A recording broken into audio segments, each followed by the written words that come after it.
चलिए आज हम लोग पढ़ेंगे अबाउट ब्लड। ब्लड होता क्या है।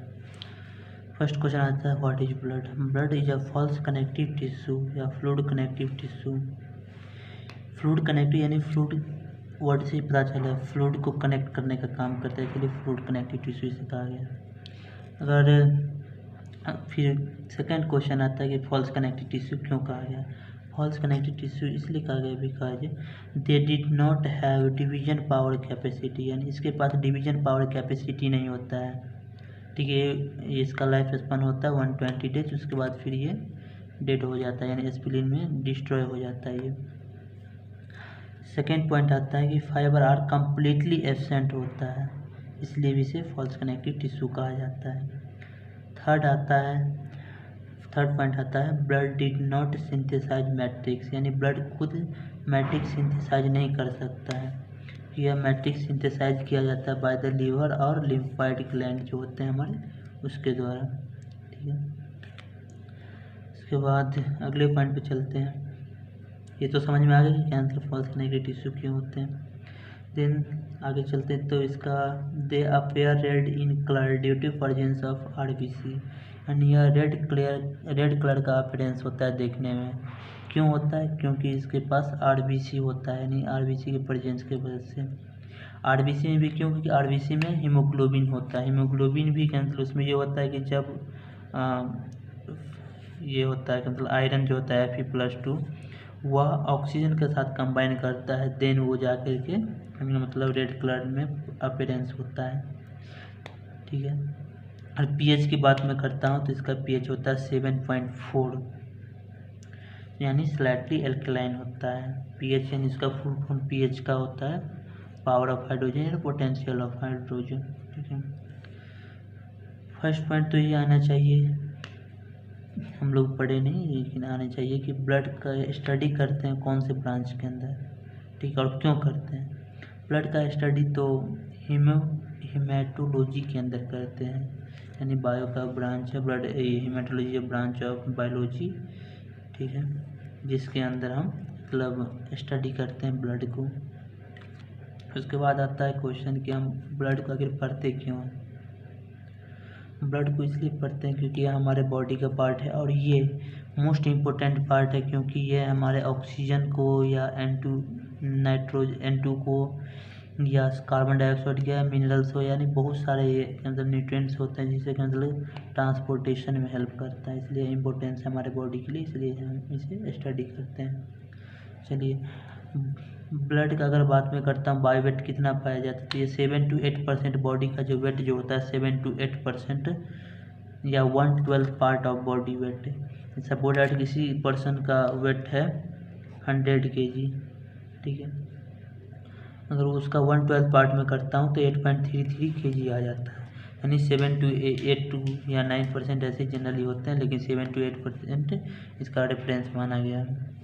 ठीक है, अकॉर्डिंग टू NCERT। इसके बाद बाय वॉल्यूम की अगर बात मैं करूँ तो मेल में 5 to 6 लीटर्स होते हैं, जबकि फीमेल में 4 to 5 लीटर्स होते हैं। ठीक है, आगे चलते हैं तो हम लोग पढ़ते हैं ब्लड का फंक्शन। ब्लड का फंक्शन आखिर क्या है। चलिए, तो पहला फंक्शन है they transport oxygen from lungs to body tissue and carbon dioxide from body tissue to lungs and N2 जैसे नाइट्रोजन को भी मतलब ट्रांसपोर्टेशन में हेल्प करता है। O2 यानी O2 जब लंग्स में हमारे आरबीसी से बाइंड होता है by the diffusion process and हमारे बॉडी के टिश्यू तक पहुंचता है, वहाँ में डिफ्यूजन प्रोसेस के थ्रू मतलब एक्सचेंज होता है O2 and CO2। Second point आता है दे ट्रांसपोर्ट मिनरल्स में लाइक जैसे कि क्लोरीन, CO3 कार्बोनेट के फॉर्म में आता है, सोडियम, पोटेशियम, कैल्शियम और मैग्नीशियम। उसके बाद हार्मोन्स भी ट्रांसपोर्ट करता है, विटामिन्स को भी ट्रांसपोर्टेशन में हेल्प करता है, न्यूट्रिएंट्स और साल्ट्स को भी ट्रांसपोर्टेशन में हेल्प करता है। न्यूट्रिएंट्स जैसे कि ग्लूकोज हो गया, एमिनो एसिड हो गया, लिपिड हो गया। ठीक है, विटामिन भी बहुत सारे विटामिन है। साल्ट्स की बात करेंगे तो सोडियम क्लोराइड को ट्रांसपोर्टेशन में भी हेल्प करता है ये, और यह हेल्प करता है हमारे they help in the drug delivery, यानी हमारे ड्रग जो हम लोग खाते हैं वो एब्जॉर्प्शन होता है, एब्जॉर्प्शन होने के बाद ब्लड में जाता है, ठीक है, और ब्लड के थ्रू हमारे साइट ऑफ एक्शन पे जाता है, फिर देन अपना इफेक्ट वो दिखाता है। उसके बाद फोर्थ पॉइंट आता है they help in the maintenance of temperature, या टेम्परेचर मेंटेनेंस करने में भी हेल्प करता है। जैसे कि हम कहीं भी जाते हैं तो एक्सटर्नल जो टेम्परेचर उसके अकॉर्डिंग हमारे बॉडी टेम्परेचर गेन कर लेता है, वो कहना मतलब गैस जो एक्सचेंज होता है यानी ब्रीथिंग के थ्रू ही होते हैं। चलिए तो आगे देखते हैं, अगर हम ब्लड को लेते हैं उसको सेंट्रीफ्यूगेशन करवाते हैं। सेंट्रीफ्यूगेशन यानी ट्यूब लाइक स्ट्रक्चर होता है, ट्यूब लाइक, उसमें क्या मतलब ब्लड डालते हैं, देन मशीन में डालने के बाद वो हाई रोटेशन से क्या मतलब ये किया जाता है उसे, जिसके वजह से जो प्लेटलेट्स वगैरह होते हैं, ये ब्लड कॉर्पोसेल्स के होते हैं जैसे RBC WBC, इन सब का प्लाज्मा मेम्ब्रेन ब्रेक कर जाता है और ये आसानी से इस फॉर्म में आ जाता है। जैसे अपर पार्ट लिक्विड आएगा, लोअर पार्ट आ जाएगा ये मतलब सॉलिड पार्ट आ जाएगा, लिक्विड पार्ट को ये मतलब प्लाज्मा कहते हैं या मैट्रिक्स को, या 55% पाया जाता है। जैसे कि ये टोटल 100 ml था, 100 ml का 55 ml यानी 55% 55 ml हो गया, यानी 55 ml इसमें प्लाज्मा पाया जाएगा। अगर फॉर्म एलिमेंट की बात करके मैं सॉलिड पार्ट की बात में करूँ तो ये क्या मतलब उसका 45% यानी 45 ml आ जाएगा। ऐसे ये मतलब सेमी सॉलिड फॉर्म में हो जाते हैं, इसलिए कहते हैं ml में काउंट कर सकते हैं। फॉर्म एलिमेंट को या ब्लड कॉर्पोसेल्स के 45% होते हैं। चलिए आगे चलते हैं, प्लाज्मा पढ़ते हैं। प्लाज्मा होता है क्या है? प्लाज्मा लिक्विड पार्ट होता है हमारे ब्लड का, जो कहने का मतलब डिफरेंट टाइप्स हो, जैसे इनऑर्गेनिक पार्ट है, ऑर्गेनिक पार्ट में जैसे कि मतलब विटामिन हो गए, न्यूट्रिएंट्स वगैरह जो होते हैं, जैसे कि न्यूट्रिएंट्स की बात में ग्लूकोज हो गया, लिपिड हो गया, अमीनो एसिड, इस सब को कहें, या हार्मोन को या प्लाज्मा प्रोटीन को, इन सब को कहने का मतलब कैरी करके रखता है, यानी ये इसमें डिजॉल्व रहते हैं। प्लाज्मा की बात में करूँ तो ये इसका 90 to 92% जो है वाटर पार्ट होते हैं, और 8% से 10% जो है सॉलिड पार्ट होते हैं। सॉलिड पार्ट में भी 2 पार्ट हो जाता है, इनऑर्गेनिक पार्ट होते हैं, ऑर्गेनिक पार्ट होते हैं। इनऑर्गेनिक पार्ट की बात करूँ तो जैसे कि आयंस हो गए, निगेटिव आयन हो गए यानी क्लोराइड आयन हो गए, बाइकार्बोनेट के फॉर्म में, कार्बोनेट के फॉर्म में हो गए। पॉजिटिव आयन की बात मैंने करूँ तो सोडियम हो गया, पोटेशियम हो गई, कैल्शियम हो गया, मैग्नीज हो गए, Mn भी होता है, और मैग्नीशियम हो गई, ये मैग्नीशियम हो गए। इसमें भी सबसे ज़्यादा मैक्सिमम अमाउंट में पाया जाता है सोडियम।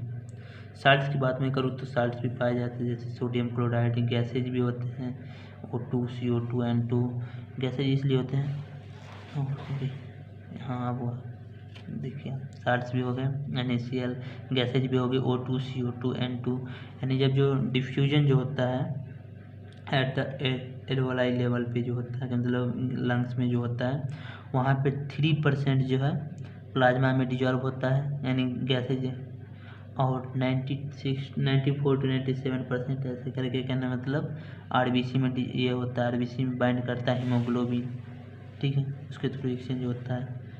उसके बाद ऑर्गेनिक पार्ट की अगर मैं बात करूँ तो ऑर्गेनिक पार्ट में विटामिन जैसे हो गए, न्यूट्रिएंट्स भी होते हैं, N2 वेस्टेज जैसे N2 वेस्टेज में हो गया अमोनिया, यूरिक एसिड, यूरिया, ये सारे क्या होता है फिल्ट्रेशन जो होता है हमारे किडनी में, ब्लड फिल्ट्रेशन होता है, वहाँ पे सारे N2 वेस्टेज निकल जाते हैं थ्रू यूरिन, यानी as a urine through urethra, then आगे जाके मतलब यूरिनरी ब्लैडर में, देन फिर एक्सक्रीट आउट होते हैं। हार्मोन्स हो गए, जैसे कि कुछ हार्मोन हो गए डायरेक्ट हार्मोन जो होते हैं ब्लड में इंटर होते हैं, ब्लड में इंटर होते ही मतलब साइट ऑफ एक्शन जहाँ होता है वहाँ जाता है वो। प्लाज्मा प्रोटीन की बात करें, प्लाज्मा प्रोटीन भी पाया जाता है इसमें, एल्बुमिन हो गया, ग्लोबुलिन हो गया, फिब्रिनोजेन हो गया, प्रोथ्रोम्बिन। एल्बुमिन की बात करूँ तो ये प्रोड्यूस होता है लीवर में, ग्लोबुलिन भी लीवर में प्रोड्यूस होता है। एल्बुमिन रिस्पॉन्सिबल होता है maintenance of blood colloidal osmotic pressure, BCOP, यानी ब्लड कोलॉइडल ऑस्मोटिक प्रेशर को मेंटेनेंस में हेल्प करता है। ग्लोबुलिन होता है वो केमिकल डिफेंस मैकेनिज्म की तरह काम करता है एज ए डिफेंस मैकेनिज्म, क्योंकि इसमें एंटीबॉडी भी पाए जाते हैं, जैसे IgA हो गया, IgG हो गया, IgM हो गया, IgE हो गया। ठीक है। ग्लोबुलिन भी 3 टाइप्स के होते हैं। First alpha, beta, gamma. Alpha जो होते हैं वो केमिकल कॉपर आयन ट्रांसपोर्ट में हेल्प करता है। उसके बाद बीटा आ गया, वो कहने का मतलब फेरस आयन जो होता है आयरन को भी ट्रांसपोर्टेशन में हेल्प करता है। गामा ग्लोबुलिन हो गया, क्या मतलब ये एंटीबॉडीज जैसे हो गए। ठीक है। फिब्रिनोजेन और प्रोथ्रोम्बिन ये ज़रूरत होता है फॉर ब्लड क्लॉटिंग, यानी need for the blood clotting या help in the blood clotting. किस तरीक़ा से?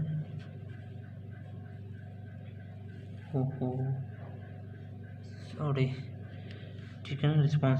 एल्बुमिन रिस्पॉन्सिबल होता है मेंटेनेंस ऑफ BCOP यानी blood collateral osmotic pressure. Globulin defence mechanism, जैसे इसमें इसलिए होता है क्योंकि एंटीबॉडी भी पाया जाता है, IgA वगैरह जो मैं पीछे बताया हूँ। फिब्रिनोजेन और प्रोथ्रोम्बिन यह नीड होता है फॉर ब्लड क्लॉटिंग यानी help in the blood clotting. किस तरीक़ा से? फिब्रिनोजेन हो गया, वो प्रोथ्रोम्बिन को थ्रोम्बिन में कन्वर्ट करता है, यानी इनएक्टिव फॉर्म को एक्टिव फॉर्म में कन्वर्ट करता है, जिसकी वजह से मतलब एक नेटवर्क लाइक स्ट्रक्चर बनता है, जिसके वजह से हमारा ब्लड क्लॉटिंग हो पाता है, यानी ब्लड जो है एक्सक्रीट आउट मतलब बाहर नहीं जा पाता है। ठीक है, थैंक यू। नेक्स्ट वीडियो में मैं RBC का डालूँगा, इसलिए आप लोग सब्सक्राइब जरूर कर लें, चैनल को लाइक कर लें और बेल आइकन को प्रेस जरूर कर लें, ताकि जो मैं नेक्स्ट वीडियो डालूँ RBC का वो आप लोगों को जल्द से जल्द मिल सके। Thank you for watching this video.